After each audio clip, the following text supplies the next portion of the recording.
I can't tell you how angry this story makes me. I mean, really, really, really, really upsets me. This is an 82-year-old lady who is, she's a pensioner. She lives in a sheltered housing complex, and she had a cup of tea outside with one of her neighbours, and one of her other neighbours decided to report that. I mean, I can't use the words on air without getting taken off air that I want to use to describe those neighbours. But so she's 82-year-old, she's had her jab, she's sitting outside, she's having a cup of tea.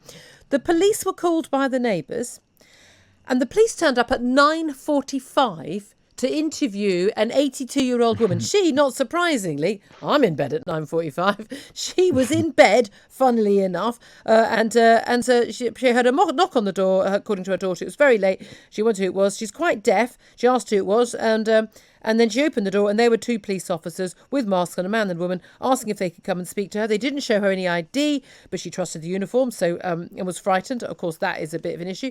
But basically, she was basically given a ticking off.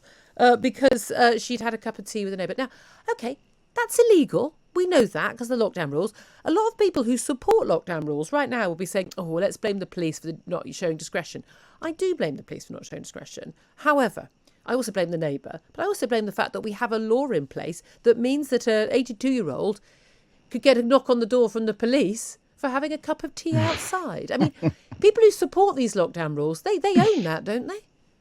Well, this is the thing. Imagine if she got chucked in the slammer. Imagine, what are you in for? Murder. What are you in for? Genocide. What about you? Had a cup of tea. I think that these laws hopefully are not going to last too much longer, and these ridiculous exceptions are just that. They are exceptions. But they're not, because I see people doing this all the time, and I just think, well, it's up to you. Now, I've got to be honest with you. If I didn't have the job I've got, I probably would be doing exactly the same. But because I know that I cannot, it's very important in the job that I've got that I cannot be seen to be breaking the law. I cannot endorse anyone breaking the law. And I don't do so. Even I argue for people to argue for the law to be changed. I think the law is ridiculous. We know there's no, it's not just there's little. There's no evidence of this virus being spread outdoors. Two people sitting 2 metres apart in a communal garden are not at risk to each other. I mean, it's as simple as that. And yet we have that law in place. I mean, I cannot believe the mindset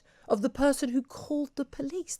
And I do worry, and I mentioned this to James Maxwell earlier about the state of the nation. I do worry about what this has done to our nation in terms of the sort of the curtain twitching and the telling on people and the looking out for what are they doing wrong? Oh, what are they doing? I think it's brought out some really nasty traits in people.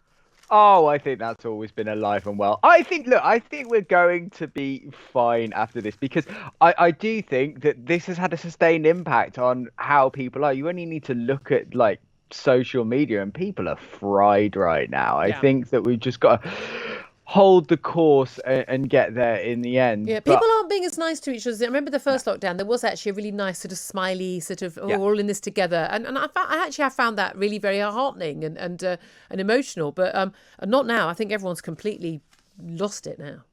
Oh, completely, me included. I've started talking to the pot plant. So I can't wait for those pubs to open, and I think there's going to be a big reset when things go back. Because I'm not going to lie, of actually meeting people, small talk. I haven't made small talk where I couldn't mute someone in years. That's going to be very bizarre, isn't it? I've said, certainly my 14-year-old going back to school, she comes home absolutely shattered, having all these people around all day. Exactly.